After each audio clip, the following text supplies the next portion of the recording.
আজকে যেতে চেয়েছিলাম আমাদের এখানে একটা রেস্টুরেন্টে, যেটা পুকুরের উপরে ভাসমান, আর এটা দেখতে একটু ভালোই লাগে, যার কারণে যেতে চেয়েছিলাম, কিন্তু সৌভাগ্য হয়নি, কারণ কোনো কারণে রেস্টুরেন্টটা অফ ছিল। সেজন্য আমাদের এখানে কিছু পুরাতন জায়গা আছে, তো সেই পুরাতন জায়গাগুলোর ভিতরে ঢুকেছিলাম। তো এগুলো সাধারণত গেট খোলা থাকে না, আজকে দেখছি হঠাৎ করে যে গেট খোলা, আর আমিও সুযোগে সদ্ব্যবহার করে নিলাম। জায়গাটা ভালোই ছিল, চারিপাশটা নিরিবিলি ছিল, আর এটা মূলত কিছু জিনিস মানে কাঁচামাল টাইপের জিনিস যেগুলো গোদাম করে রাখা যায়, সেগুলো গোদাম করে রাখার জায়গা। তো এখানে সাধারণত কাউকে ঢুকতেও দেয় না, এটা সবসময় গেট আটকানো থাকে। তো আজকে খোলা ছিল। সব মিলিয়ে এখানে সময়টা আমার কাছে ভালোই কেটেছে। তারপরে আমি গেলাম আর একটা জায়গায়। এখন যে জায়গাটায় যাব সে জায়গাটা আরো নিরিবিলি এবং আরো সুন্দর, প্রাকৃতিক সৌন্দর্য যেন সম্পূর্ণটাই ঢেলে পড়েছে সেই জায়গায়। সেখানে রয়েছে ছোট্ট একটা নদী এবং তার উপরে রয়েছে সুন্দর একটা ব্রিজ, যেখানে বসে সবাই তার অবসর সময়টা কাটায়। যেহেতু সময় ছিল খুবই স্বল্প, যার কারণে আমি ওখান থেকে খুব দ্রুত বেরিয়ে পড়ি এবং নেক্সট আমার টার্গেট ছিল রেল লাইনে যাওয়া। তো সেখানে গেলাম এবং সেই জায়গাটাও ছিল অনেক নিরিবিলি, কিন্তু প্রচুর পরিমাণে মানুষ থাকে।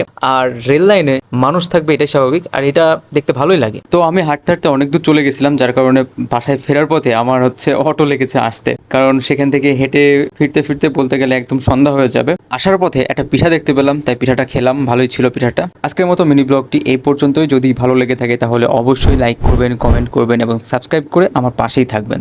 ধন্যবাদ সবাই, ভালো থাকবেন সবাই।